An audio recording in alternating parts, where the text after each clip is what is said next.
मैं खुद मेरे फादर साहब Sardar Ajmer Singh ji he died because of corrupt officers ਤੇ ਮੇਰੇ ਕੋਲ ਰਿਕਾਰਡ ਪਿਆ ਕਿ ਮੈਂ ਉਹ Punjab water supply sewerage board ਦੇ ਵਿੱਚ ਉਹ ਅਫਸਰਾਂ ਨਾਲ ਕਿੰਨੀ ਮੁਸ਼ੱਕਤ ਨਾਲ ਜਾ ਕੇ ਇਨਸਾਫ ਲਿਆ ਉਹਨਾਂ ਦੀ ਡੈਥ ਤੋਂ ਬਾਅਦ ਵੀ। ਇੱਕ ਅਫਸਰ ਨੇ ਜਾਲੀ ਅਕਾਊਂਟ ਬਣਾ ਕੇ ਤੇ ਮੇਰੇ ਫਾਦਰ ਸਾਹਿਬ ਦੀ ਮਿਹਨਤ ਦਾ ਚੈੱਕ ਉਹਨਾਂ ਦੀ ਡੈਥ ਤੋਂ ਬਾਅਦ ਵੀ ਕਢਾ ਕੇ ਖਾ ਲਿਆ। ਸੋ ਅਸੀਂ ਉਸ ਲੈਵਲ ਤੱਕ ਕਰਪਸ਼ਨ ਦੇਖੀ ਹੈ। ਪ੍ਰਮਾਤਮਾ ਕਰੇ ਕਿ 9501 200 200 ਕਾਰਗਰ ਸਾਬਤ ਹੋਵੇ। ਭਗਵੰਤ ਮਾਨ ਸਾਹਿਬ ਕਹਿੰਦੇ ਆ ਨਾ, ਸਭ ਤੋਂ ਪਹਿਲਾਂ ਇੰਪਲੋਇਮੈਂਟ ਮੇਰਾ ਟੀਚਾ ਹੋਏਗਾ। ਉਹ ਰੁਜ਼ਗਾਰ ਪੰਜਾਬ ਦੇ ਪੁੱਤਾਂ ਨੂੰ ਕਿਉਂ ਨਹੀਂ ਦਿੱਤਾ ਜਿਹੜੇ ਅਣਖੀ ਰੈਵੋਲੂਸ਼ਨਰੀ ਚੰਗੇ ਬੁਲਾਰੇ ਪੰਜਾਬ ਦੇ ਹਰ ਮੁੱਦੇ ਕਿਸਾਨੀ ਨੌਜਵਾਨੀ ਜਿਨ੍ਹਾਂ ਨੇ ਪੀੜ ਹੰਢਾਈ ਹੈ। ਜੇ ਪੰਜਾਬ ਦੇ ਉਹ ਅਣਖੀ 5 ਪੁੱਤਾਂ ਨੂੰ ਰੁਜ਼ਗਾਰ ਲੱਗ ਜਾਂਦਾ, ਰਾਜ ਸਭਾ ਦੀ ਤਨਖਾਹ ਲੱਗ ਜਾਂਦੀ, ਤੇ ਕੀ ਪੁੰਨ ਨਾ ਖੱਟਦੇ ਸਾਡੇ ਮੁੱਖ ਮੰਤਰੀ ਸਾਹਿਬ। 23 ਮਾਰਚ ਵਾਲੇ ਦਿਨ 3 ਯੋਧਿਆਂ ਨੂੰ ਹੋਈ ਸੀ ਫਾਂਸੀ ਤੇ 2 ਨੂੰ ਇਸ ਲਈ ਨਹੀਂ ਇਹਨਾਂ ਨੇ ਬੁੱਤ ਲਾਉਣਾ ਜਾਂ ਉਹਨਾਂ ਦੀ ਫੋਟੋ ਨਹੀਂ ਲਾਉਣੀ। ਇੱਕ ਪਾਸੇ BR ਅੰਬੇਦਕਰ, ਇੱਕ ਪਾਸੇ ਸ਼ਹੀਦ ਭਗਤ ਸਿੰਘ ਤੇ ਰਾਜਗੁਰੂ ਸੁਖਦੇਵ ਨੇ ਕੀ ਗੁਨਾਹ ਕੀਤਾ ਬਈ? ਅੰਨ ਦਾ ਅਪਮਾਨ ਕਰਕੇ ਉੱਥੇ ਸਹੁੰ ਖਾ ਕੇ ਆਉਂਦਾ ਕੱਲਾ ਬੰਦਾ, ਉਹਦਾ ਗੁੱਟ ਫੜ ਲਿਆ ਤੇ ਉਹ ਆਰਾਮ ਨਾਲ ਐ ਕਰਕੇ ਖੜ ਗਏ ਭਗਵੰਤ ਮਾਨ ਸਾਹਿਬ, ਜਿਵੇਂ ਪਿੱਛੋਂ ਯਾਰ ਰਿਮੋਟ ਕੰਟਰੋਲ ਨਾਲ ਚੱਲਦਾ ਹੁੰਦਾ ਕੰਮ। ਇਹ ਮੁੱਖ ਮੰਤਰੀ ਚੰਨੀ ਸਾਹਿਬ ਇਹਨੂੰ ਕੀ ਕਹਿੰਦੇ ਸੀ? ਇਹ ਐਲਾਨ ਮੰਤਰੀ। ਤੇ ਜਦ ਤੱਕ ਇਹਨਾਂ ਦਾ ਐਲਾਨ ਪੂਰਾ ਨਹੀਂ ਹੋ ਜਾਂਦਾ, ਕਿਉਂਕਿ ਦੇਖੋ ਆਉਂਦੇ ਹੀ ਮੁੰਡੇ ਵੱਢਣੇ ਹੁੰਦੇ ਆ ਲੱਕੜ ਦੇ, ਤੇ ਉਹ ਲੱਕੜ ਦੇ ਮੁੰਡੇ ਵੱਢਣ ਤੇ 25000 ਨੌਕਰੀਆਂ ਜਿੱਦਣ ਦੇ ਦੇਣਗੇ ਉਦਣ ਗੱਲ ਕਰਾਂਗੇ, ਉਦਣ ਆਪਾਂ ਸ਼ਾਬਾਸ਼ ਦੇਵਾਂਗੇ। ਸਤਿ ਸ਼੍ਰੀ ਅਕਾਲ, ਤੁਸੀਂ ਵੇਖ ਰਹੇ ਹੋ ਡੇਲੀ ਪੋਸਟ ਪੰਜਾਬੀ ਤੇ ਮੈਂ ਤੁਹਾਡੇ ਨਾਲ ਨਵਦੀਪ ਮਾਨ। ਨਵੀਂ ਬਣੀ ਆਮ ਆਦਮੀ ਪਾਰਟੀ ਦੀ ਸਰਕਾਰ ਦੇ ਵੱਲੋਂ ਨਵੇਂ ਬਣੇ ਮੁੱਖ ਮੰਤਰੀ ਭਗਵੰਤ ਮਾਨ ਦੇ ਵੱਲੋਂ ਅੱਜ ਭ੍ਰਿਸ਼ਟਾਚਾਰ ਨੂੰ ਰੋਕਣ ਦੇ ਲਈ ਇੱਕ ਹੈਲਪਲਾਈਨ ਨੰਬਰ ਜਾਰੀ ਕੀਤਾ ਗਿਆ ਹੈ। ਕੀ ਇਹ ਹੈਲਪਲਾਈਨ ਨੰਬਰ ਕਾਰਗਰ ਸਾਬਤ ਹੋਵੇਗਾ? ਜਿਸ ਤਰ੍ਹਾਂ ਪੰਜਾਬ ਦੇ ਵਿੱਚ ਭ੍ਰਿਸ਼ਟਾਚਾਰ ਦਿਨ ਪ੍ਰਤੀ ਦਿਨ ਵੱਧਦਾ ਜਾ ਰਿਹਾ ਹੈ, ਕੀ ਭ੍ਰਿਸ਼ਟਾਚਾਰ ਮੁਕਤ ਪੰਜਾਬ ਬਣਾਇਆ ਜਾਵੇਗਾ? ਇਸ ਬਾਬਤ ਗੱਲਬਾਤ ਕਰਨ ਦੇ ਲਈ ਸਾਡੇ ਨਾਲ BJP ਦੇ ਆਗੂ ਜੱਸੀ ਜਸਰਾਜ ਜੀ ਜੁੜੇ ਨੇ। ਸਰ, ਸਭ ਤੋਂ ਪਹਿਲਾਂ ਸਵਾਗਤ ਹੈ। ਸਤਿ ਸ਼੍ਰੀ ਅਕਾਲ ਜੀ। ਤੁਸੀਂ ਵੀ ਆਮ ਆਦਮੀ ਪਾਰਟੀ ਦੇ ਵਿੱਚ ਰਹੇ ਹੋ। ਆਮ ਆਦਮੀ ਪਾਰਟੀ ਦਾਅਵਾ ਕਰਦੀ ਹੈ ਆਮ ਆਦਮੀ ਦਾ। ਅੱਜ ਇੱਕ ਹੈਲਪਲਾਈਨ ਨੰਬਰ ਜਾਰੀ ਕੀਤਾ ਗਿਆ ਹੈ, ਕੀ ਇਹ ਕਾਰਗਰ ਸਾਬਤ ਹੋਵੇਗਾ ਭ੍ਰਿਸ਼ਟਾਚਾਰ ਨੂੰ ਰੋਕਣ ਲਈ? ਪ੍ਰਮਾਤਮਾ ਕਰੇ ਜੀ ਹੋਵੇ। 9501 ਮੈਂ ਵੀ ਤੁਹਾਨੂੰ ਦੱਸ ਦਿੰਦਾ, 9501200200 ਮੁੱਖ ਮੰਤਰੀ ਪੰਜਾਬ ਭਗਵੰਤ ਮਾਨ ਜੀ ਨੇ ਇਹ ਨੰਬਰ ਜਾਰੀ ਕੀਤਾ ਹੈ ਵੀ ਜਿਹੜਾ ਕੋਈ ਭ੍ਰਿਸ਼ਟਾਚਾਰ ਕਰਦਾ ਅਫਸਰ ਉਹਦਾ ਵੀਡੀਓ ਬਣਾਓ ਤੇ ਆਡੀਓ ਬਣਾਓ ਤੇ ਸਾਨੂੰ ਇਸ ਨੰਬਰ ਤੇ ਭੇਜੋ। ਪਤਾ ਨਹੀਂ ਹੁਣ ਜਿਹੜੇ ਅਫਸਰ ਨੇ ਸ਼ਾਇਦ ਉਹਨਾਂ ਨੂੰ ਮਿਲਦਾ ਨਵੀਂ ਉਹਨਾਂ ਨੇ ਸ਼ੁਰੂ ਕਰਨੀ ਹੋਣੀ ਹੈ, ਜਿਨ੍ਹਾਂ ਤੋਂ ਉਹਨਾਂ ਨੂੰ ਡਰ ਲੱਗਦਾ ਵੀ ਕਰਪਸ਼ਨ ਕਰਨਗੇ। ਉਹਨਾਂ ਨੂੰ ਪਹਿਲਾਂ ਤਾਂ ਪਤਾ ਨਹੀਂ ਹੋਣਾ ਵੀ ਪਹਿਲਾਂ ਵੀ ਜਿਹੜੇ ਮੁੱਖ ਮੰਤਰੀ ਰਹੇ ਹੈ ਉਹਨਾਂ ਨੇ ਵੀ ਆਪਣੀਆਂ ਈਮੇਲ ਆਈਡੀਜ਼ ਦਿੱਤੀਆਂ ਸੀਗੀਆਂ ਤੇ ਨੰਬਰ ਦਿੱਤੇ ਹੋਏ ਸੀ। ਬਟ ਕਦੀ ਮੈਂ ਖੁਦ ਮੇਰੇ ਫਾਦਰ ਸਾਹਿਬ Sardar Ajmer Singh ji he died because of corrupt officers ਤੇ ਮੇਰੇ ਕੋਲ ਰਿਕਾਰਡ ਪਿਆ ਕਿ ਮੈਂ ਉਹ Punjab water supply sewerage board ਦੇ ਵਿੱਚ ਉਹ ਅਫਸਰਾਂ ਨਾਲ ਕਿੰਨੀ ਮੁਸ਼ੱਕਤ ਨਾਲ ਜਾ ਕੇ ਇਨਸਾਫ ਲਿਆ ਉਹਨਾਂ ਦੀ ਡੈਥ ਤੋਂ ਬਾਅਦ ਵੀ। ਮੇਰੇ ਪਿਤਾ ਜੀ ਦਾ ਚੈੱਕ ਬਣਿਆ ਪਿਆ ਸੀ, ਸਾਨੂੰ ਪਤਾ ਨਹੀਂ ਸੀ ਕਿਉਂਕਿ ਕਿੱਥੇ ਕਿੱਥੇ ਚੈੱਕ ਨੇ, ਪੇਮੈਂਟਾਂ ਫਸੀਆਂ ਨੇ ਪਾਪਾ ਜੀ ਦੀਆਂ। ਤੇ ਬਾਅਦ ਚ ਪਤਾ ਲੱਗਿਆ ਜਦੋਂ ਮੈਂ ਭੋਖ ਕਰਨ ਗਿਆ ਤੇ ਇੱਕ ਅਫਸਰ ਨੇ ਜਾਲੀ ਅਕਾਊਂਟ ਬਣਾ ਕੇ ਤੇ ਮੇਰੇ ਫਾਦਰ ਸਾਹਿਬ ਦੀ ਮਿਹਨਤ ਦਾ ਚੈੱਕ ਉਹਨਾਂ ਦੀ ਡੈਥ ਤੋਂ ਬਾਅਦ ਵੀ ਕਢਾ ਕੇ ਖਾ ਲਿਆ। ਸੋ ਅਸੀਂ ਉਸ ਲੈਵਲ ਤੱਕ ਕਰਪਸ਼ਨ ਦੇਖੀ ਹੈ। ਪ੍ਰਮਾਤਮਾ ਕਰੇ ਕਿ 9501 200 200 ਕਾਰਗਰ ਸਾਬਤ ਹੋਵੇ। ਪਰ ਇਹ ਤਾਂ ਹੋਇਆ ਜੇ ਅਫਸਰ ਕੋਈ ਕਰੇ ਹੈ ਨਾ ਕਰਪਸ਼ਨ, ਪਰ ਜੇ ਆਪ ਦਾ ਹੀ ਮੁੱਖ ਮੰਤਰੀ ਕਰਪਸ਼ਨ ਕਰੇ, ਜੇ ਆਪ ਦਾ ਮੁੱਖ ਮੰਤਰੀ ਪੰਜਾਬ ਦੇ ਅਣਖੀ ਪੰਜਾਬ ਦੇ ਪੁੱਤਾਂ ਨੂੰ ਜਾਂ ਧੀਆਂ ਨੂੰ ਤਿਆਗ ਕੇ ਇੱਕ ਵੀ ਅਣਖੀ ਪੁੱਤ ਰਾਜ ਸਭਾ 'ਚ ਨਾ ਭੇਜੇ ਤੇ ਸਿਫਾਰਸ਼ੀ ਭੇਜ ਦੇਵੇ, ਉਦਯੋਗਪਤੀ ਭੇਜ ਦੇਵੇ, ਇਨਫਲੂਐਂਸ ਵਾਲੇ ਬੰਦੇ ਭੇਜ ਦੇਵੇ, ਤੇ ਪੰਜਾਬ ਦੇ ਜਿਹੜੇ ਵਲੰਟੀਅਰ ਨੇ ਇੱਥੇ ਆਮ ਆਦਮੀ ਪਾਰਟੀ ਉਹਨਾਂ ਦੀ ਪਿੱਠ 'ਚ ਛੁਰਾ ਮਾਰੇ, ਉਹਨਾਂ ਨੂੰ ਕਿਸੇ ਨੂੰ ਮੌਕਾ ਨਹੀਂ। ਜਿਹੜੇ 95 ਤੋਂ 117 ਤੱਕ ਬਾਕੀ ਬੰਦੇ ਹਾਰੇ ਵੀ ਤਾਂ ਹੈਗੇ ਆ, ਉਹਨਾਂ 'ਚੋਂ ਵੀ ਕਿਸੇ ਨੂੰ ਮੌਕਾ ਨਾ ਦੇਵੇ। ਤੇ ਰਾਘਵ ਚੱਡਾ, ਸੰਦੀਪ ਪਾਠਕ IIT ਗ੍ਰੈਜੂਏਟ, IIT ਤੋਂ ਹਮਲਾ ਦਾ ਕੇਜਰੀਵਾਲ ਸਾਹਿਬ ਵੀ ਨੇ ਨਾ, ਰਾਘਵ ਚੱਡਾ MLA ਨੇ ਦਿੱਲੀ ਤੋਂ, ਪਰ ਉੱਥੇ ਜਲ ਬੋਰਡ ਦੇ ਚੇਅਰਮੈਨ ਵੀ ਨੇ। ਫਿਰ ਉਹ ਤੋਂ ਬਾਅਦ ਹਰਭਜਨ ਸਿੰਘ ਭੱਜੀ, ਉਹ ਤੋਂ ਬਾਅਦ ਮਿੱਤਲ ਸਾਹਿਬ, ਉਹ ਤੋਂ ਬਾਅਦ ਇੱਕ ਅਰੋੜਾ ਸਾਹਿਬ। ਇਹਨਾਂ 'ਚੋਂ 5 'ਚੋਂ ਦੱਸ ਦਿਓ ਕਦੀ ਕਿਸੇ ਨੇ ਅੰਦੋਲਨ 'ਚ ਕਿਤੇ ਲਲਕਾਰਾ ਮਾਰਿਆ ਹੋਵੇ ਤੇ ਸਰਕਾਰੀ ਦਰਬਾਰੇ ਪੰਜਾਬ ਦੇ ਹੱਕ 'ਚ ਆਵਾਜ਼ ਚੱਕੀ ਹੋਵੇ। ਪਰ ਆਮ ਆਦਮੀ ਪਾਰਟੀ ਦੇ ਆਗੂ ਸਾਫ਼ ਤੌਰ ਤੇ ਦਾਅਵਾ ਕਰਦੇ ਨੇ ਜੇ ਪੰਜਾਬ ਦੇ ਵਿੱਚ ਆਮ ਆਦਮੀ ਪਾਰਟੀ ਦੀ ਸਰਕਾਰ ਬਣੀ ਹੈ ਤਾਂ ਉਸ ਦੇ ਵਿੱਚ ਸਭ ਤੋਂ ਜ਼ਿਆਦਾ ਮਿਹਨਤ ਰਾਘਵ ਚੱਡਾ ਦੇ ਵੱਲੋਂ ਕੀਤੀ ਗਈ ਹੈ। ਸੰਦੀਪ ਪਾਠਕ ਨੂੰ ਲੈ ਕੇ ਵੀ ਉਹ ਕਹਿੰਦੇ ਵੀ ਗਰਾਊਂਡ ਜ਼ੀਰੋ ਤੋਂ ਉੱਠ ਕੇ ਅੱਜ ਇੰਨੇ ਵੱਡਾ ਉਹਨਾਂ ਨੇ ਬਿਜ਼ਨਸ ਕਾਇਮ ਕੀਤਾ ਕਿ ਉਹ ਪੰਜਾਬ ਦਾ ਭਲਾ ਨਹੀਂ ਕਰਨਾ। ਜਿਹੜੇ ਰਾਘਵ ਚੱਡਾ ਸਾਹਿਬ ਨੇ ਆਲਰੇਡੀ ਐਮਐਲਏ ਨੇ ਦਿੱਲੀ ਤੋਂ, ਤੇ ਸੰਦੀਪ ਪਾਠਕ ਸਾਹਿਬ ਨੇ ਜੇ ਇੱਥੇ ਆ ਕੇ ਬਲਕਿ ਜਿਹੜਾ ਕੋਈ ਪੁਰਾਣੀਆਂ ਪਾਰਟੀਆਂ, ਕਹਿੰਦੇ ਪੁਰਾਣੀਆਂ ਪਾਰਟੀਆਂ 'ਚੋਂ ਫਿਰ ਤਾਂ ਜਿਹੜੇ ਕੋਈ ਇੱਥੇ ਆਉਂਦੇ ਸੀ ਪ੍ਰਭਾਰੀ ਬਣ ਕੇ, ਸਹਿ ਪ੍ਰਭਾਰੀ ਬਣ ਕੇ, ਫਿਰ ਤਾਂ ਉਹਨਾਂ ਨੂੰ ਰਾਜ ਸਭਾ ਭੇਜ ਦਿਓ। ਪੰਜਾਬ ਦੇ ਧੀ ਪੁੱਤ ਕੋਲ ਤਾਂ ਰੁਜ਼ਗਾਰ ਬਹੁਤ ਹੈ। ਭਗਵੰਤ ਮਾਨ ਸਾਹਿਬ ਕਹਿੰਦੇ ਆ ਨਾ, ਸਭ ਤੋਂ ਪਹਿਲਾਂ EMPLOYMENT ਮੇਰਾ ਟੀਚਾ ਹੋਏਗਾ। ਉਹ ਰੁਜ਼ਗਾਰ ਪੰਜਾਬ ਦੇ ਪੁੱਤਾਂ ਨੂੰ ਕਿਉਂ ਨਹੀਂ ਦਿੱਤਾ, ਜਿਹੜੇ ਅਣਖੀ ਰੈਵੋਲੂਸ਼ਨਰੀ ਚੰਗੇ ਬੁਲਾਰੇ ਪੰਜਾਬ ਦੇ ਹਰ ਮੁੱਦੇ, ਕਿਸਾਨੀ, ਨੌਜਵਾਨੀ, ਜਿਨ੍ਹਾਂ ਨੇ ਪੀੜ ਹੰਢਾਈ ਹੈ, ਜੇ ਪੰਜਾਬ ਦੇ ਉਹ ਅਣਖੀ 5 ਪੁੱਤਾਂ ਨੂੰ ਰੁਜ਼ਗਾਰ ਲੱਗ ਜਾਂਦਾ, ਰਾਜ ਸਭਾ ਦੀ ਤਨਖਾਹ ਲੱਗ ਜਾਂਦੀ, ਤੇ ਕੀ ਪੁੰਨ ਨਾ ਖੱਟਦੇ ਸਾਡੇ ਮੁੱਖ ਮੰਤਰੀ ਸਾਹਿਬ। ਇਹ ਜਦੋਂ ਤੁਸੀਂ ਸਿਫਾਰਸ਼ੀ ਬੰਦੇ, ਉਹ ਵੀ ਦਿੱਲੀ ਤੋਂ, ਕੋਈ ਛੱਤੀਸਗੜ੍ਹ ਤੋਂ, ਉਹਨਾਂ ਨੂੰ ਮੌਕਾ ਦਿੰਦੇ ਹੋ, ਇਹ ਕਰਪਸ਼ਨ ਹੀ ਤਾਂ ਹੈ। ਸ਼ਹੀਦ ਭਗਤ ਸਿੰਘ ਜੀ ਦਾ ਦਿਨ ਹੈ ਅੱਜ, ਸ਼ਹੀਦ ਰਾਜਗੁਰੂ ਸ਼ਹੀਦ ਸੁਖਦੇਵ ਜੀ ਦਾ ਦਿਨ ਹੈ ਅੱਜ 23 ਮਾਰਚ 2020। ਇਹ ਕਹਿੰਦੇ ਬੁੱਤ ਲਾਉਣਾ ਸ਼ਹੀਦ ਭਗਤ ਸਿੰਘ ਜੀ ਦਾ, ਤੇ ਸ਼ਹੀਦ ਰਾਜਗੁਰੂ ਤੇ ਸ਼ਹੀਦ ਸੁਖਦੇਵ ਨੂੰ ਕਿਉਂ ਵਿਸਾਰਤਾ ਵੀ।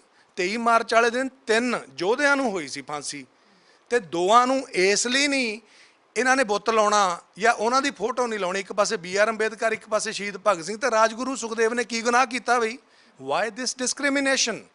ਇਹ ਭੇਦਭਾਵ ਕਿਉਂ? ਜਦੋਂ ਭੇਦਭਾਵ ਹੁੰਦਾ ਹੈ ਤੇ ਉਦੋਂ ਕਰਪਸ਼ਨ ਜਨਮ ਲੈਂਦੀ ਹੈ। ਤੇ ਕੀ ਇਹ ਕਰਪਸ਼ਨ ਨਹੀਂ? ਇਹ ਕਰਪਸ਼ਨ ਹੀ ਤਾਂ ਹੈ। ਤੁਸੀਂ ਅੱਜ ਦੇ ਦਿਨ ਕਹਿੰਦੇ ਹੋ 23 ਮਾਰਚ ਨੂੰ ਕਰੂੰਗਾ, 23 ਮਾਰਚ ਨੂੰ ਜਾ ਕੇ ਤੁਸੀਂ ਉੱਥੇ ਹੁਸੈਨੀ ਵਾਲਾ ਖਟਕੜ ਕਲਾ ਮੱਥਾ ਟੇਕ ਕੇ ਕਹਿੰਦੇ ਹੋ ਜੀ ਆਹ ਨੰਬਰ ਤੇ ਕਰੋ। ਪਰ ਜਿਹੜੀ ਕਰਪਸ਼ਨ ਮੁੱਖ ਮੰਤਰੀ ਸਾਹਿਬ ਤੁਹਾਡੇ ਹੱਥੋਂ ਇਨਡਾਇਰੈਕਟਲੀ ਹੋ ਰਹੀ ਹੈ, ਸ਼ਾਇਦ ਪਤਾ ਨਹੀਂ ਨਾ, ਲੱਗਦਾ ਨਹੀਂ ਨਾ ਜੀ, ਦੂਜੇ ਦੇ ਲੱਗਦਾ ਵੀ ਉਹ ਕਰਪਸ਼ਨ ਕਰ ਰਿਹਾ। ਜਦੋਂ ਤੁਸੀਂ ਸਿਫਾਰਸ਼ੀਆਂ ਵੇਲੇ ਬੋਲੇ ਹੀ ਨਹੀਂ, ਰਾਘਵ ਚੱਡੇ ਦੇ ਕਾਗਜ਼ ਦਾਖਲ ਕਰਾਉਣ ਵੇਲੇ ਰਾਜ ਸਭਾ ਦੇ, ਇੱਕ ਹਿੰਦੂ ਜੈਂਟਲਮੈਨ ਮੁੱਖ ਮੰਤਰੀ ਪੰਜਾਬ ਸਰਦਾਰ ਭਗਵੰਤ ਸਿੰਘ ਮਾਨ, ਜਿਹੜੇ ਭਗਤ ਸਿੰਘ ਦੀ ਪੱਗ ਬੰਨ੍ਹਦੇ ਆ, ਇੱਕ ਹਿੰਦੂ ਜੈਂਟਲਮੈਨ ਦਿੱਲੀ ਦਾ ਐ ਹੱਥ ਫੜ ਕੇ ਭਗਵੰਤ ਮਾਨ ਜੀ ਦਾ ਖਿੱਚ ਕੇ ਪਾਸੇ ਕਰ ਦਿੰਦਾ। ਉਹ ਤਾਂ ਕਹਿੰਦੇ ਕੇਜਰੀਵਾਲ ਆਉਣ ਵਾਲੇ ਸਮੇਂ 'ਚ ਪ੍ਰੈਜ਼ੀਡੈਂਟ ਬਣਨਗੇ ਜਾਂ ਪ੍ਰਧਾਨ ਮੰਤਰੀ ਬਣਨਗੇ, ਹਰਿਆਣਾ ਵਿੱਚ ਅਸੀਂ ਜਿੱਤਾਂਗੇ। ਆਮ ਆਦਮੀ ਪਾਰਟੀ ਦਾਅਵਾ ਕਰ ਰਹੀ ਹੈ ਉਹ ਬੰਦਾ ਜਿਹਨੇ ਹੱਥ ਫੜਿਆ ਭਗਵੰਤ ਮਾਨ ਦਾ, ਉਹ ਬਣੂਗਾ। ਨਹੀਂ, ਮੈਂ ਉਹਦੀ ਗੱਲ ਕਰਦਾ ਜੀ। ਜਦੋਂ ਰਾਘਵ ਚੱਡਾ ਰਾਜ ਸਭਾ ਦੇ ਕਾਗਜ਼ ਭਰ ਰਿਹਾ ਸੀ, ਇੱਕ ਹਿੰਦੂ ਜੈਂਟਲਮੈਨ ਦਿੱਲੀ ਦਾ ਭਗਵੰਤ ਮਾਨ, ਮਾਨਯੋਗ ਮੁੱਖ ਮੰਤਰੀ ਪੰਜਾਬ ਦਾ, ਹੱਥ ਫੜ ਕੇ ਪਾਸੇ ਕਰ ਦਿੰਦਾ ਵੀ ਹੱਥ ਪਾਸੇ ਕਰ ਲਓ ਕਾਗਜ਼ ਤੋਂ। ਮੈਡਮ ਸਿਕਿਉਰਿਟੀ ਰੀਜ਼ਨ ਨਹੀਂ ਹੈ ਇਹ। ਇੱਕ ਬੰਦਾ ਮੁੱਖ ਮੰਤਰੀ ਦੇ ਗੁੱਟ ਨੂੰ ਹੱਥ ਪਾ ਲਿਆ, ਉਹ ਵੀ ਦਿੱਲੀ ਵਾਲੇ ਨੇ, ਉਹ ਵੀ ਜਿਹੜਾ ਭਗਤ ਸਿੰਘ ਜੀ ਦੀ ਪੱਗ ਬੰਨ੍ਹਦਾ ਰਿਹਾ, ਤੇ ਭਗਤ ਸਿੰਘ ਜੀ ਨੂੰ ਉਹ ਆਪਣਾ ਆਈਡਲ ਮੰਨਦਾ, ਜਿਹੜਾ 100 ਕਿੱਲਿਆਂ ਦੀ ਕਣਕ ਕਟਾ ਕੇ ਅੰਨ ਦਾ ਅਪਮਾਨ ਕਰਕੇ ਉੱਥੇ ਸਹੁੰ ਖਾ ਕੇ ਆਉਂਦਾ ਇਕੱਲਾ ਬੰਦਾ, ਉਹਦਾ ਗੁੱਟ ਫੜ ਲਿਆ ਤੇ ਉਹ ਆਰਾਮ ਨਾਲ ਐਂ ਕਰਕੇ ਖੜ ਗਏ ਭਗਵੰਤ ਮਾਨ ਸਾਹਿਬ, ਜਿਵੇਂ ਪਿੱਛੋਂ ਯਾਰ ਰਿਮੋਟ ਕੰਟਰੋਲ ਨਾਲ ਚੱਲਦਾ ਹੁੰਦਾ ਕੰਮ। ਮੈਂ ਜਾਂ ਤੇ ਇਹਨਾਂ ਦੀ ਪੱਗ ਬੰਨਣੀ ਛੱਡ ਦਿਓ। ਦੇਖੋ ਇਹਨਾਂ ਦਾ ਭਾਰ ਬਹੁਤ ਹੈ, ਮੈਂ ਤੇ ਅੱਜ ਬੰਨੀ ਹੈ, ਮੈਂ ਤੇ ਸਿੰਬੋਲਿਕ ਤੌਰ ਤੇ ਮੈਂ ਨਹੀਂ ਬੰਨ ਸਕਦਾ ਜੀ, ਬਹੁਤ ਭਾਰ ਹੈ, ਬਹੁਤ ਵੱਡੀ ਜ਼ਿੰਮੇਵਾਰੀ ਹੈ। ਜਾਂ ਤੇ ਇਹ ਵਰਤਣੀ ਛੱਡ ਦਿਓ ਯਾਰ, ਸ਼ਹੀਦਾਂ ਨੂੰ ਬਖਸ਼ ਦਿਓ।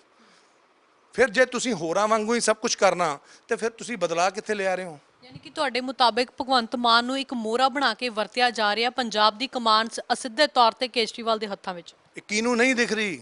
ਅੱਜ ਪੰਜਾਬ ਦੀਆਂ ਸੱਥਾਂ 'ਚ ਗੱਲ ਹੋ ਰਹੀ ਹੈ, ਪਿੰਡਾਂ 'ਚ। ਭਗਵੰਤ ਮਾਨ ਸਾਹਿਬ ਆਪਣੇ ਭਾਸ਼ਣ ਬਹੁਤ ਵਧੀਆ ਬੁਲਾ ਰਹੇ ਨੇ, ਕਹਿੰਦੇ ਹੁੰਦੇ ਸੀ ਪੰਜਾਬ ਦੀ ਜਿਹੜੀ ਅਸਲੀ ਪਾਰਲੀਮੈਂਟ ਹੈ ਉਹ ਪਿੰਡਾਂ ਦੀ ਸੱਥ ਹੈ।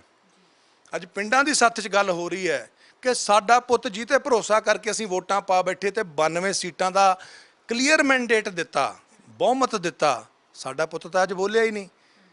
ਓਏ ਸਾਨੂੰ ਹੁਣ ਪਾਠਕੋਰੀ ਚਲਾਉਣਗੇ, ਸਾਨੂੰ ਆਹ ਚਲਾਊਗਾ ਚੱਡਾ। ਸਾਡੇ ਇੱਥੇ ਸਿੰਘ ਸੂਰਮੇ, ਜਿਹੜੇ ਗੁਰਸਿੱਖ ਲੋਕ, ਜਿਹੜੇ ਧਰਮ ਦੇ ਪੱਕੇ ਲੋਕ, ਜਿਹੜੇ ਇੱਥੇ ਵਸਣ ਵਾਲੇ ਕ੍ਰਾਂਤੀਕਾਰੀ ਖੂਨ ਵਾਲੇ ਲੋਕ, ਹਰ ਧਰਮ ਦੇ ਲੋਕ, ਉਹਨਾਂ ਵਿੱਚੋਂ 5 ਕਿਉਂ ਨਹੀਂ ਦਿੱਤੇ? ਔਰ ਮੈਡਮ ਉਦਯੋਗਪਤੀ, ਕੈਨ ਯੂ ਐਵਰ ਇਮੇਜਿਨ ਕਿ ਇੱਕ ਉਦਯੋਗਪਤੀ ਜਿਹਦਾ ਬਿਜ਼ਨਸ ਸਟੇਕ ਤੇ ਹੋਵੇ ਤੇ ਉਹ ਸਰਕਾਰੀ ਦਰਬਾਰੇ ਪੰਗਾ ਲੈ ਲਵੇ ਜਾਂ ਉੱਥੇ ਜਾ ਕੇ ਇਨਕਲਾਬ ਕਰ ਦੇਵੇ, ਜ਼ਿੰਦਾਬਾਦ ਕਰ ਦੇਵੇ। ਉਦਯੋਗਪਤੀ ਆਪਣਾ ਬਿਜ਼ਨਸ ਪਹਿਲਾਂ ਦੇਖੂਗਾ। ਜਿਹੜਾ ਬਿਜ਼ੀ ਹੈ mister Mittal, he is a damn busy guy. Lovely Professional University ਸਭ ਤੋਂ ਵੱਡੀ ਯੂਨੀਵਰਸਿਟੀ ਹੈ ਨਾ ਪੰਜਾਬ ਦੀ, ਪ੍ਰਾਈਵੇਟ ਯੂਨੀਵਰਸਿਟੀ ਹੈ, ਸਰਕਾਰੀ ਨਹੀਂ ਹੈ। ਤੇ ਉਹ ਮਿੱਤਲ ਸਾਹਿਬ ਕਦੀ ਇਨਕਲਾਬ ਜ਼ਿੰਦਾਬਾਦ ਕਰ ਦੇਣਗੇ? ਪਰ ਉਹ ਆਮ ਆਦਮੀ ਪਾਰਟੀ ਦੇ तमाम ਆਗੂ ਦਾਵਾ ਕਰਦੇ ਨੇ, ਕਹਿੰਦੇ ਜਿਹੜੇ ਪਿਛਲੀਆਂ ਸਰਕਾਰਾਂ ਨੇ ਰਾਜ ਸਭਾ ਦੇ ਵਿੱਚ ਚੁਣ ਕੇ ਭੇਜੋ ਤਾਂ ਹਾਰੇ ਹੋਇਆਂ ਨੂੰ ਚੁਣ ਕੇ ਭੇਜਿਆ, ਜਿਨ੍ਹਾਂ ਨੇ ਇੱਕ ਲਫ਼ਜ਼ ਵੀ ਨਹੀਂ ਬੋਲਿਆ, ਤੇ ਅਸੀਂ ਤਾਂ ਫਿਰ ਵੀ ਉਹਨਾਂ ਨੂੰ ਭੇਜਿਆ ਜਿਨ੍ਹਾਂ ਨੇ ਮਿਹਨਤ ਦੇ ਬਲਬੂਤੇ ਤੇ ਮੁਹਾਰਤ ਹਾਸਲ ਕੀਤੀ ਹੈ। ਜਦੋਂ ਉਹਨਾਂ ਦੀਆਂ ਸਰਕਾਰਾਂ ਬਣੀਆਂ ਸੀ ਨਾ ਜੀ, ਉਹ ਜਿਹੜੇ ਹਾਰ ਵੀ ਗਏ ਸੀ ਨਾ, ਉਹਨਾਂ ਨੇ ਸਰਕਾਰਾਂ ਤਾਂ ਬਣਵਾਈਆਂ ਸੀ ਤੇ ਹੈ ਤਾਂ ਪੰਜਾਬ ਦੇ ਸੀ। ਇੱਥੇ ਤਾਂ ਪੰਜਾਬ ਦਾ ਹੀ ਹੈ ਨਹੀਂ, ਉਹ ਪੰਜਾਬ ਦੇ ਤਾਂ ਪੁੱਤ ਸੀ ਨਾ। ਉਹਨਾਂ ਨੇ ਆਪਣੀ ਸਰਕਾਰ ਬਣਾਉਣ ਲਈ ਜੋ ਸਾਂਭ-ਦਾਮ ਦੰਡ-ਭੇਦ ਕੀਤਾ ਹੋਊਗਾ, ਤੇ ਇਹਨਾਂ ਨੇ ਕਿਹੜਾ ਨਹੀਂ ਕੀਤਾ, ਇਹਨਾਂ ਤੇ ਕਿਹੜਾ ਨਹੀਂ ਇਲਜ਼ਾਮ ਲੱਗੇ ਵੀ ਇਹਨਾਂ ਨੇ ਟਿਕਟਾਂ ਵੇਚੀਆਂ ਪੰਜਾਬ 'ਚ। ਉਹ ਕਰਪਸ਼ਨ ਨਹੀਂ ਗਿਣੀ ਜਾਂਦੀ। ਇਹ ਤਾਂ ਮੋਹਾਲੀ ਤੋਂ ਅਰਬਾਂ ਦੀ ਪ੍ਰਾਪਰਟੀ ਦਾ ਮਾਲਕ, ਉਹਨੂੰ ਕੈਂਡੀਡੇਟ ਦਿੱਤਾ, ਅੱਜ MLA ਹੈ, ਤੇ ਉੱਥੇ ਕੀ ਅਣਖੀ ਪੁੱਤ ਕੋਈ ਹੈ ਨਹੀਂ ਸੀ ਹੋਰ। ਵਾਏ ਤੁਸੀਂ ਅੱਜ ਰੱਜਿਆ ਹੋਇਆਂ ਨੂੰ, ਮੇਰਾ ਦੇਖੋ ਮੇਨ ਸਵਾਲ ਹੈ, ਸਾਡੇ ਸ਼ਹੀਦ, ਇਹਨਾਂ ਨੇ ਮੈਮ ਰੇਮੰਡ ਦੇ ਕੋਟ ਪਾ ਕੇ ਲੜਾਈ ਲੜੀ ਹੋਊਗੀ, ਇਹਨਾਂ ਨੇ ਗਰੀਬੀ ਗੁਰਬਤ ਪਤਾ ਨਹੀਂ ਕਿੱਥੋਂ ਭੱਜ, ਕਿੰਨੇ ਦਿਨ ਪਾਣੀ ਨਹਾਉਣ ਨੂੰ ਨਹੀਂ ਮਿਲਦਾ ਹੋਣਾ, ਕਈ ਵਾਰੀ ਪਤਾ ਲੱਗਦਾ ਛਾਪਾ ਪੈ ਗਿਆ, ਭੂਆ ਦੇ ਘਰੇ ਵੀ ਪੈ ਗਿਆ, ਉਹ ਉੱਧਰ ਆਪਣੇ ਇੱਕ ਪਿੰਡ ਨਾ ਜਾਈ। ਕਿੱਦਾਂ ਇਹਨਾਂ ਨੇ ਜ਼ਿੰਦਗੀ ਕੱਟੀ ਹੋਣੀ ਆ ਜੀ। ਉਹ ਬੰਦਿਆਂ ਨੇ ਜਿਨ੍ਹਾਂ ਨੇ ਭੁੱਖਣ ਭਾਣੇ ਵੀ ਤਸ਼ੱਦਦ ਸਹਿ ਕੇ ਆਪਣਾ ਟੀਚਾ ਨਹੀਂ ਛੱਡਿਆ। ਇਹ ਤਾਂ ਰੱਜੇ ਹੋਏ ਨੇ ਅੱਜ ਮੁੱਖ ਮੰਤਰੀ ਸਾਹਿਬ ਇੰਨਾ ਗੱਡੀਆਂ ਦਾ ਕਾਫਲਾ ਚੱਲਦਾ, ਤੁਸੀਂ ਕਹਿੰਦੇ ਹੋ 1000 ਰੁਪਇਆ ਹਰ ਔਰਤ ਨੂੰ ਦੇਣਾ, ਤੇ 1000 ਰੁਪਇਆ ਅਗਰ ਹਰ ਔਰਤ ਨੂੰ ਦੇਣਾ ਮੁੱਖ ਮੰਤਰੀ ਸਾਹਿਬ, ਕਿਉਂਕਿ ਤੁਸੀਂ ਭਗਤ ਸਿੰਘ ਜੀ ਦੀ ਪੱਗ ਬੰਨ੍ਹਦੇ ਹੋ ਔਰ ਬਹੁਤ ਆਈਡਲ ਮੰਨਦੇ ਹੋ। ਜੇ ਸ਼ਹੀਦ ਭਗਤ ਸਿੰਘ ਹੁੰਦੇ ਤੇ ਪਹਿਲਾਂ ਆਪਣਾ ਕੌਲ ਪੁਗਾਉਂਦੇ, ਉਹ ਪਹਿਲਾਂ ਔਰਤਾਂ ਨੂੰ 1000 ਰੁਪਇਆ ਜਾਂਦਾ, ਨਹੀਂ ਤਾਂ ਉਹ ਕਹਿੰਦਾ ਨਾ ਤੇ ਮੈਂ ਆਪਣੀ ਤਨਖਾਹ ਲਵਾਂ, ਜਿੰਨੇ ਮੇਰੇ ਨਾਲ ਪੁਲਿਸ ਵਾਲੇ ਚੱਲਦੇ ਆ, ਜਿੰਨਾ ਉਹਨਾਂ ਦੀਆਂ ਗੱਡੀਆਂ 'ਚ ਤੇਲ ਪੈਂਦਾ, ਸਭ ਦੀ ਤਨਖਾਹ ਮੈਂ ਦਊਂਗਾ। ਜਦ ਤੱਕ ਮੇਰੇ ਲੋਕ ਭੁੱਖੇ ਮਰਦੇ ਆ, ਉਹ ਔਰਤਾਂ ਜਿਨ੍ਹਾਂ ਨੇ ਮੇਰੇ ਤੇ ਵਿਸ਼ਵਾਸ ਕਰਕੇ ਵੋਟ ਪਾਈ ਹੈ, ਨਾ ਮੇਰਾ MLA ਤਨਖਾਹ ਲਊਗਾ। ਜਿਹੜੇ MLA ਨਾਲ ਗਨਮੈਨ ਚੱਲਣਗੇ ਉਹਨਾਂ ਦੀ ਤਨਖਾਹ ਵੀ ਅਸੀਂ ਪੱਲਿਓਂ ਦੇਣਗੇ MLA, ਤੇ ਜਿਹੜੀਆਂ ਗੱਡੀਆਂ ਚੱਲਣਗੀਆਂ ਉਹਨਾਂ 'ਚ ਤੇਲ ਵੀ ਅਸੀਂ ਪੱਲਿਓਂ ਪਵਾ ਕੇ ਦੇਵਾਂਗੇ। ਘੱਟੋ ਘੱਟ ਅਸੀਂ ਔਰਤਾਂ ਨੂੰ ਜਿਨ੍ਹਾਂ ਨੂੰ 1000 ਰੁਪਇਆ ਦੇਣਾ, ਅਸੀਂ ਆਪਣੀ ਜ਼ਮੀਨ ਵੇਚ ਕੇ ਵੀ ਦੇਵਾਂਗੇ। ਅਸੀਂ ਜਿਹੜੇ ਪਾਪੀਆਂ ਨੇ ਪਹਿਲਾਂ ਲੁੱਟਿਆ, ਉਹਨਾਂ ਕਰਪਟ ਲੋਕਾਂ ਤੋਂ ਖੋਹ ਲਓ ਫਿਰ ਜ਼ਮੀਨ। ਪਰ ਉਹਨਾਂ ਨੇ ਦਾਵਾ ਕੀਤਾ ਸੀ, ਕਹਿੰਦੇ ਮੇਰਾ ਹਰਾ ਪੈਨ ਸਭ ਤੋਂ ਪਹਿਲਾਂ ਬੇਰੁਜ਼ਗਾਰਾਂ ਨੂੰ ਰੁਜ਼ਗਾਰ ਦੇਣ ਦੇ ਲਈ ਚੱਲੇਗਾ। ਸਭ ਤੋਂ ਪਹਿਲਾਂ ਉਹਨਾਂ ਨੇ 25000 ਨੌਕਰੀਆਂ ਦਾ ਨੋਟੀਫਿਕੇਸ਼ਨ ਦਾ ਐਲਾਨ ਕੀਤਾ। ਹਾਂ, ਹਰਾ ਪੈਨ ਉਹਨਾਂ ਦਾ ਬੇਰੁਜ਼ਗਾਰਾਂ ਲਈ ਚੱਲਿਆ, ਐਲਾਨ ਕੀਤਾ ਹੈ ਨਾ ਜੀ। ਇਹ ਮੁੱਖ ਮੰਤਰੀ ਚੰਨੀ ਸਾਹਿਬ ਇਹਨੂੰ ਕੀ ਕਹਿੰਦੇ ਸੀ, ਇਹ ਐਲਾਨ ਮੰਤਰੀ। ਤੇ ਜਦ ਤੱਕ ਇਹਨਾਂ ਦਾ ਐਲਾਨ ਪੂਰਾ ਨਹੀਂ ਹੋ ਜਾਂਦਾ, ਕਿਉਂਕਿ ਦੇਖੋ ਆਉਂਦੇ ਹੀ ਮੁੰਡੇ ਵੱਢਣੇ ਹੁੰਦੇ ਆ ਲੱਕੜ ਦੇ, ਤੇ ਉਹ ਲੱਕੜ ਦੇ ਮੁੰਡੇ ਵੰਡ ਤੇ 25000 ਨੌਕਰੀਆਂ ਜਿੱਦਣ ਦੇ ਦੇਣਗੇ ਉਦਣ ਗੱਲ ਕਰਾਂਗੇ, ਉਦਣ ਆਪਾਂ ਸ਼ਾਬਾਸ਼ ਦੇਵਾਂਗੇ। ਹੁਣ 35-36 ਦਾ ਜਦੋਂ ਇਹਨਾਂ ਨੂੰ ਪਤਾ ਲੱਗਿਆ ਰਾਜ ਸਭਾ ਦਾ ਰੌਲਾ ਪੈ ਗਿਆ, ਪੰਜਾਬੀ ਵਿਦਰੋਹ ਕਰ ਰਹੇ ਹੈ, ਤੇ ਉਦੋਂ ਇਹਨਾਂ ਨੇ ਕੀ ਕੀਤਾ, ਚੱਕ, ਅਗਲਾ ਕਹਿੰਦਾ ਕੀ ਹਾਲਾਤ ਨੇ, ਪੱਤਾ ਸਿੱਟ। ਅਗਲਾ ਪੱਤਾ ਕੀ ਹੈ, 35-36 ਨੌਕਰੀ ਕਹਿੰਦੇ ਜੀ ਹੋਰ ਪੱਕੇ ਕਰਾਂਗੇ। ਉਹ ਚੰਨੀ ਸਾਹਿਬ ਪਹਿਲਾਂ ਸਾਈਨ ਕਰਕੇ ਗਏ ਹੋਏ ਆ, ਉਹਨਾਂ ਕੋਲ ਟਾਈਮ ਨਹੀਂ ਬਚਿਆ। ਤੇ ਹੁਣ ਇਹ ਕੀ ਕਹਿੰਦੇ ਆ, ਉਹ ਨਰਮੇ ਦੀ ਸੁੰਡੀ ਜਿਹੜੇ ਖਾ ਗਈ ਫਸਲਾਂ ਨੂੰ, ਉਹਦੇ ਪੈਸੇ ਵੀ ਚੰਨੀ ਸਾਹਿਬ ਫਰਵਰੀ 'ਚ ਸਾਈਨ ਕਰਕੇ ਗਏ ਹੋਏ ਆ। ਨਾਮ ਭਗਵੰਤ ਜੀ ਦੇਖੋ, ਮੈਂ ਸੁੰਡੀ ਦੇ ਪੈਸੇ ਵੀ ਦੇ ਦਿੱਤੇ, ਆਹ ਨੌਕਰੀਆਂ ਵੀ ਚੰਨੀ ਸਾਹਿਬ ਕਰਕੇ ਗਿਆ, ਜਿਵੇਂ ਐ ਕਰਤਾ। ਉਹ ਬਈ ਤੁਸੀਂ ਕੀ ਕੀਤਾ, ਹਾਲ ਤੱਕ ਤਾਂ ਐਲਾਨ ਨੇ ਸਿਰਫ। ਜਿੱਦਣ ਤੁਸੀਂ ਕਰੋਗੇ ਤੁਹਾਡਾ ਕੋਈ, ਅਸੀਂ ਤੁਹਾਨੂੰ ਸ਼ਾਬਾਸ਼ ਵੀ ਦੇਵਾਂਗੇ। ਅਸੀਂ ਕੋਈ ਤੁਹਾਡੇ ਕੰਮ 'ਚ ਨਹੀਂ ਉਹ ਕਰਨਾ ਏ, ਅਸੀਂ ਜਿੱਥੇ ਚੰਗਾ ਹੋਊਗਾ ਚੰਗਾ ਕਵਾਂਗੇ।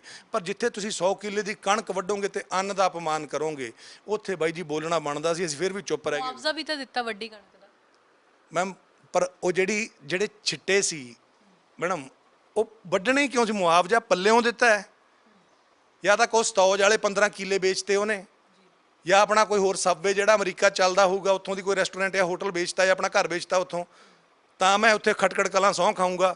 ਜੇ ਬਾਕੀ ਵੀ ਉਹ ਕੰਮ ਕਰਦੇ ਸੀ, ਤੂੰ ਲੋਕਾਂ ਦਾ ਪੈਸਾ ਕਿਉਂ ਵਰਤਿਆ ਵੀ ਹੈ?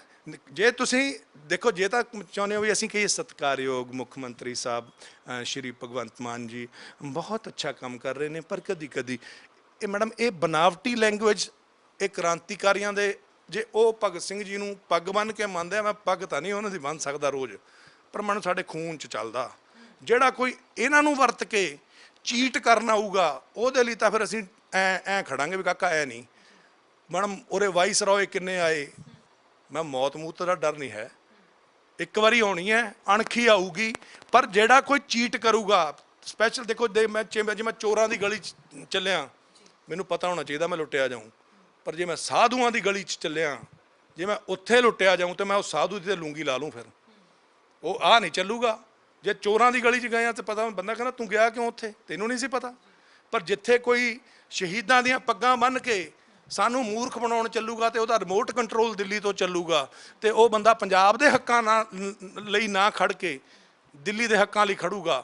ਤੇ ਅੱਜ ਜੇ SYL ਦਾ ਮੁੱਦਾ ਹੋਵੇ, ਅੱਜ ਜੇ ਪੰਜਾਬ ਦੇ ਪਾਣੀਆਂ ਦਾ ਮੁੱਦਾ ਹੋਵੇ, ਕੋਈ ਹੋਰ ਜਿਹੜੇ ਪੰਜਾਬੀ ਬੋਲਦੇ ਇਲਾਕਿਆਂ ਦੇ ਮੁੱਦੇ, ਹੁਣ ਚੰਡੀਗੜ੍ਹ ਦਾ ਮੁੱਦਾ ਹੋਵੇ, ਜੇ ਜਿਹੜਾ ਦਿੱਲੀ ਪਾਣੀ ਵਰਤ ਰਹੀ ਹੈ ਸਾਡਾ, ਇਹਦੇ ਪੈਸੇ ਲੈ ਕੇ ਦਊਗਾ ਭਗਵੰਤ ਮਾਨ?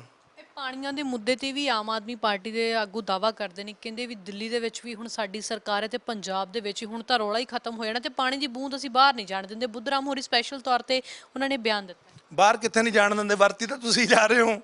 ਹੁਣ ਤੁਸੀਂ ਕਹੋ ਵੀ ਸਾਡੀ ਇੱਥੇ ਪੰਜਾਬ 'ਚ ਵੀ ਸਰਕਾਰ ਹੈ, ਸਾਡੀ ਦਿੱਲੀ 'ਚ ਵੀ ਸਰਕਾਰ ਹੈ, ਹੁਣ ਨਹੀਂ ਫਿਕਰ ਕਰਨਾ ਪੰਜਾਬੀਓ। ਬੁੱਧਰਾਮ ਜੀ ਨੂੰ ਕਹੋ ਥੋੜੀ ਬੁੱਧੀ ਵਰਤੋ, ਕਹੋ ਹੁਣ ਉੱਥੋਂ ਦਿੱਲੀ ਤੋਂ ਪੈਸੇ ਲੈ ਕੇ ਦਿਓ ਆਪਣੇ ਮੁੱਖ ਮੰਤਰੀ ਸਾਹਿਬ ਨੂੰ, ਕਹਿ ਕੇ ਵੀ ਜਿੰਨੇ ਅੱਜ ਤੱਕ ਪਾਣੀ ਵਰਤਿਆ ਉਹ ਪੈਸਾ ਅਸੀਂ ਦਿੰਨੇ ਆ ਤੁਹਾਨੂੰ। ਤਾਂ ਜਾ ਕੇ ਮੈਡਮ ਜੇ ਦਿੱਲੀ ਤੋਂ ਮੰਗ ਕੇ ਲਿਆਉਣਗੇ ਮੁੱਖ ਮੰਤਰੀ ਸਾਹਿਬ ਪੈਸੇ, ਤਾਂ ਹਜ਼ਾਰ ਰੁਪਇਆ ਔਰਤਾਂ ਨੂੰ ਦੇ ਆਉਣਾ। ਤੇ ਜੇ ਨਹੀਂ ਦਿੰਦੇ ਤਾਂ ਜੇ ਔਰਤਾਂ ਨੂੰ ਵੀ ਚੀਟ ਕਰ ਗਏ ਤੇ ਮੈਡਮ ਉਹ ਤੋਂ ਵੱਡਾ ਫਿਰ ਮੈਂ ਤਾਂ ਮੰਨਦਾ ਨਹੀਂ ਵੀ ਇਹ ਤੋਂ ਵੱਡਾ ਗੁਨਾਹ ਕੋਈ ਹੋ ਸਕਦਾ। ਵੀ ਬਾਕੀਆਂ ਨੂੰ ਤਾਂ ਤੁਸੀਂ ਕਹਿੰਦੇ ਹੋ ਉਹ ਮਾੜੇ, ਉਹ ਵੀ ਮਾੜਾ, ਆ ਵੀ ਮਾੜਾ, ਮੈਂ ਚੰਗਾ। ਦੇਖੋ ਇਸकी ਰਿਨ ਕੀ ਸਫੇਦੀ ਫਲਾਣਾ ਆ ਮਾਰਦ ਸ਼ੁਕ, ਮੇਰੀ ਕਮੀਜ਼ ਚਿੱਟੀ ਹੈ ਜ਼ਿਆਦਾ। ਜੇ ਤੁਹਾਡੀ ਚਿੱਟੀ ਹੈ ਤਾਂ ਫਿਰ 5 ਸਿਫਾਰਸ਼ੀ ਕਿਉਂ? ਜੇ ਤੁਹਾਡੀ ਕਮੀਜ਼ ਸਾਡੇ ਨਾਲੋਂ ਜ਼ਿਆਦਾ ਚਿੱਟੀ ਹੈ ਤਾਂ ਬਾਈ ਫਿਰ ਦਿੱਲੀ ਤੋਂ ਪੈਸੇ ਲੈ ਕੇ ਦਿਓ ਸਾਨੂੰ ਪਾਣੀ। ਜੇ ਤੁਹਾਡੀ ਕਮੀਜ਼ ਚਿੱਟੀ ਹੈ ਤਾਂ ਬਾਈ ਜੀ ਇੱਥੇ ਭ੍ਰਿਸ਼ਟਾਚਾਰ ਹੋਣਾ ਨਹੀਂ ਚਾਹੀਦਾ। ਜੇ ਤੁਹਾਡੀ ਕਮੀਜ਼ ਚਿੱਟੀ ਹੈ ਤਾਂ ਮੁੱਖ ਮੰਤਰੀ ਸਾਹਿਬ ਭਗਤ ਸਿੰਘ ਦੀ ਪੱਗ ਅਗਰ ਬੰਨਣੀ ਹੈ ਤਾਂ ਫਿਰ ਆਪਣੀ ਜ਼ਿੰਮੇਵਾਰੀ ਲਓ। ਜ਼ਿੰਮੇਵਾਰੀ ਤੁਹਾਡੇ 'ਚ ਸਾਨੂੰ ਬਲ ਦਿਖਣਾ ਚਾਹੀਦਾ ਹੈ। ਸਾਨੂੰ ਐ ਨਹੀਂ ਕਿ ਨਾਚ ਮੇਰੀ बुलबुल के CM की कुर्सी बराबर तुम्हारी वो रहेगी, तुम्हारे पास सिक्योर रहेगी। ਐ ਨਹੀਂ ਚੱਲੂਗਾ। ਡੁਗਡੁਗੀ ਉੱਥੋਂ ਨਾ ਵੱਜੇ। ਫਿਰ ਜੇ ਪੰਜਾਬ ਦਾ ਪੋਤਾ ਭਗਵੰਤ ਬਾਈ ਤਾਂ ਇੱਥੇ ਪੰਜਾਬ ਦੇ ਹਿੱਤ 'ਚ ਪੰਜਾਬ ਦੇ ਫੈਸਲੇ ਲੈ। ਆ ਤੇਰਾ ਪਹਿਲਾ ਫੈਸਲਾ ਹੀ ਇਹਨੇ ਸਾਡੇ ਅੰਦਰੋਂ ਸੱਤੀ ਕੱਪੜੀ ਅੱਗ ਲਾਤੀ। ਨਹੀਂ ਤਾਂ ਮੈਂ ਮੈਡਮ ਇਹਨੇ ਕਣਕ ਵੱਡੀ, ਮੈਨੂੰ ਦੁੱਖ ਬੜਾ ਲੱਗਿਆ ਸੀ। ਮੈਂ ਯਾਰ ਇਹ ਕੀ ਨਾਟਕ ਹੈ, ਨਾ ਕਰ ਵੀਰ, ਹੈ ਨਾ, ਚੁੱਪ ਕਰ। ਮੈਂ ਨਹੀਂ ਬੋਲਣਾ ਨਹੀਂ ਯਾਰ, ਕਰ ਲੈਣ ਦੇ ਕੰਮ। ਪਰ ਮੈਮ ਇੱਕ ਤੋਂ ਵੱਧ ਕੇ ਇੱਕ ਜੇ ਹੁਣ ਨਹੀਂ ਗੁਨਾਹ ਕਰਾਂਗੇ ਮੈਡਮ, ਜਦੋਂ ਬੱਚਾ ਨਾ ਕੋਈ, ਮੈਂ ਪਿੰਡਾਂ 'ਚੋਂ ਆਇਆ, ਛੋਟੇ ਬੱਚੇ ਨਾ ਕਈ ਵਾਰੀ ਕੋਈ ਬੀੜੀ ਪਈ ਹੁੰਦੀ ਸੀ ਪਿੰਡ 'ਚ, ਉਹ ਕਹਿੰਦਾ ਬੀੜੀ ਪਈ ਆ, ਉਹਨਾਂ ਨੇ ਬੀੜੀਆਂ ਦੇ ਟੁਕੜੇ ਇਕੱਠੇ ਕਰ ਲੈਣੇ ਤੇ ਉਹਨਾਂ ਨੇ ਮੋਟਰ ਤੇ ਜਾ ਕੇ ਨਾ ਜਿਹੜੀਆਂ ਥੋੜ੍ਹੀਆਂ ਬੀੜੀਆਂ ਉਹਨੇ ਕਹਿਣਾ ਫੂਕ ਫੂਕ। ਮੈਡਮ ਉੱਥੋਂ ਬੰਦੇ ਨੂੰ ਲੱਤ ਸ਼ੁਰੂ ਹੁੰਦੀ ਆ। ਤੇ ਜੇ ਉਦੋਂ ਮਾਂ ਬਾਪ ਨਾ ਡੱਕੇ ਨਾ, ਉਹ ਫਿਰ ਕਦੋਂ ਭੰਗ ਵਾਲੇ ਸੂਟੇ 'ਚ ਬਦਲ ਜਾਂਦੀ ਹੈ, ਕਦੋਂ ਚਿੱਟੇ 'ਚ ਬਦਲ ਜਾਂਦੀ ਹੈ, ਤੇ ਕਦੋਂ ਉਹ ਬੱਚਾ ਵਿਚਾਰਾ ਆਪਣੇ ਜੋਗਾ ਵੀ ਨਹੀਂ ਰਹਿੰਦਾ ਤੇ ਮਾਂ ਬਾਪ ਜੋਗਾ ਵੀ ਨਹੀਂ ਰਹਿੰਦਾ। ਤਾਂ ਸਾਥੀਓ ਇਹ ਉਸੇ ਸਮਝ ਲਓ ਇਹ ਪਹਿਲੀ ਬੀੜੀ ਚੱਕੀ ਇਹਨਾਂ ਨੇ। ਜੇ ਇਹ ਬੀੜੀ ਜਲਈਲੇ, ਜੇ ਇਹਨਾਂ ਨੇ ਇਹ ਕਰਪਸ਼ਨ ਦੀ ਬੀੜੀ ਹੁਣ ਸੁਲਗਾ ਲਈ ਤਾਂ ਯਾਦ ਰੱਖ ਲਿਓ ਫਰਕ ਕੋਈ ਨਹੀਂ ਰਹਿਣਾ। ਲੁੱਟੇ ਆਪਾਂ ਗਏ ਸੀ, ਲੁੱਟੇ ਆਪਾਂ ਜਾ ਰਹੇ ਹੈ ਤੇ ਲੁੱਟੇ ਹੀ ਆਪਾਂ ਜਾਵਾਂਗੇ। 23 ਮਾਰਚ 2020 ਐਂਟੀ ਕਰਪਸ਼ਨ ਨੰਬਰ ਯਾਦ ਰੱਖਿਓ 9501 2020 220 220। ਸੋ ਚੇਤੇ ਰੱਖਿਓ। ਅੱਜ 23 ਮਾਰਚ 2022 ਨੂੰ ਜੱਸੀ ਜਸਰਾਜ ਬੇਨਤੀ ਕਰਦਾ ਕਿ ਅਗਰ ਸੱਚਮੁੱਚ ਵਾਰਸ ਹੋ ਸ਼ਹੀਦਾਂ ਦੇ, ਤੁਹਾਡੇ ਖੂਨ ਖੋਲਦਾ ਬਈ, ਤਾਂ ਅੱਜ ਡੱਕ ਲਿਓ। ਅੱਜ 91 ਦੇ 91, ਕਿਉਂਕਿ 92 ਵਾਲਾ ਤਾਂ ਤੁਹਾਡੇ ਤੋਂ ਘੇਰ ਨਹੀਂ ਹੋਣਾ ਕਿਉਂਕਿ ਉਹਦੇ ਕੋਲ ਸਿਕਿਉਰਿਟੀ ਬਹੁਤ ਤਕੜੀ ਹੋ ਗਈ ਹੁਣ। ਪਰ ਉਹਦੇ ਪਿੰਡ ਜਾ ਕੇ ਰੋਜ਼ ਪ੍ਰਗਟ ਕਰਿਓ। ਸਤੌਜ ਵਾਲਿਓ, ਸੰਗਰੂਰ ਵਾਲਿਓ, ਆਪਣੀ ਜ਼ਿੰਮੇਵਾਰੀ ਨਿਭਾਇਓ। ਸਾਡੀ ਕੋਈ ਦੁਸ਼ਮਣੀ ਆ ਭਗਵੰਤ ਮਾਨ ਨਾਲ ਯਾਰ। ਪੰਜਾਬ ਦੇ ਹੱਕ ਲਈ ਤਾਂ ਖੜੋ ਬਾਈ। ਇਹਨਾਂ ਨੂੰ ਘੇਰੋ, ਇਹਨਾਂ ਦੇ ਪਿੰਡ ਦੇ ਬਾਹਰ, ਇਹਨਾਂ ਦੇ ਜਿੱਥੇ ਇਹਨਾਂ ਦਾ ਘਰ ਹੈ ਉੱਥੇ ਜਾ ਕੇ ਗੱਲ ਕਰੋ ਕਿ 5 ਬੰਦੇ ਬਾਹਰੋਂ ਕਿਉਂ ਦਿੱਤੇ। ਕਿਉਂਕਿ ਇਹ ਮੀਡੀਆ ਨੂੰ ਗੋਲੀਆਂ ਦੇ ਦਿੰਦੇ ਹੈ, ਕਿਉਂਕਿ ਰਾਘਵ ਚੱਡੇ ਨੇ ਅੱਗੇ ਮਿਨਿਸਟਰੀਆਂ ਦੇਣੀਆਂ ਨੇ, ਚੇਅਰਮੈਨੀਆਂ ਨੇ ਦੇਣੀਆਂ, ਤੇ ਰਾਘਵ ਚੱਡੇ ਨਾਲ ਵਿਗਾੜ ਨਹੀਂ ਸਕਦਾ ਤੁਹਾਡਾ ਵਿਧਾਇਕ। ਸੰਦੀਪ ਪਾਠਕ ਨਾਲ ਤੁਹਾਡਾ ਵਿਧਾਇਕ ਵਿਗਾੜ ਨਹੀਂ ਸਕਦਾ। ਸੋ ਭਾਈ ਇਹ ਉਹਨਾਂ ਨਾਲ ਨਹੀਂ ਵਿਗਾੜ ਸਕਦੇ ਜਿਨ੍ਹਾਂ ਨੇ ਇਹਨਾਂ ਨੂੰ ਮੁੱਖ ਮੰਤਰੀ ਦੇ ਅਹੁਦੇ ਦਿੱਤੇ ਨੇ। ਪਰ ਤੁਹਾਡਾ ਤਾਂ ਸਭ ਕੁਝ ਵਿਗੜ ਜਾਏਗਾ ਅਗਰ ਇਹ ਲੋਕ ਅੱਜ ਵਿਗੜ ਗਏ। ਸੋ ਆਹੀ ਅਰਦਾਸ ਹੈ 23 ਮਾਰਚ 2022 ਇਹਨੂੰ ਇਤਿਹਾਸਿਕ ਦਿਨਾਂ ਨੂੰ। ਬਾਈ ਜੀ ਜਿਹੜਾ ਬੰਦਾ ਤੁਹਾਨੂੰ ਅੱਜ ਇਹ ਦਿਨ ਦੇ ਨੰਬਰ ਦੇ ਰਿਹਾ ਹੈ ਐਂਟੀ ਕਰਪਸ਼ਨ, ਜਿਹੜੀ ਕਰਪਸ਼ਨ ਤੁਹਾਡੇ ਨਾਲ ਆਲਰੇਡੀ ਉਹਦੇ ਜ਼ਰੀਏ ਕੇਜਰੀਵਾਲ ਦੀ ਟੀਮ ਨੇ ਕੀਤੀ ਹੈ, ਉਹਦਾ ਜਵਾਬ ਜ਼ਰੂਰ ਮੰਗ ਲਿਓ। ਜੀ ਬਹੁਤ ਬਹੁਤ ਸ਼ੁਕਰੀਆ। ਇਨਕਲਾਬ ਜ਼ਿੰਦਾਬਾਦ। ਤਾਂ ਇਹ ਸਨ ਜੱਸੀ ਜਸਰਾਜ ਜੀ, ਜਿਨ੍ਹਾਂ ਨੇ ਸਾਫ਼ ਤੌਰ ਤੇ ਪੰਜਾਬੀਆਂ ਨੂੰ ਇੱਕ ਅਪੀਲ ਕੀਤੀ ਹੈ ਕਿ ਜਿਹੜਾ ਇੱਕ ਹੈਲਪਲਾਈਨ ਨੰਬਰ ਜਾਰੀ ਕੀਤਾ ਗਿਆ ਭ੍ਰਿਸ਼ਟਾਚਾਰ ਨੂੰ ਰੋਕਣ ਦੇ ਲਈ, ਇਸ ਬਾਬਤ ਆਮ ਆਦਮੀ ਪਾਰਟੀ ਨੂੰ ਸਵਾਲ ਕੀਤੇ ਜਾਣ। ਕੈਮਰਾਮੈਨ ਕਿਸ਼ਨ ਦੇ ਨਾਲ ਖਰੜ ਤੋਂ ਨਵਦੀਪ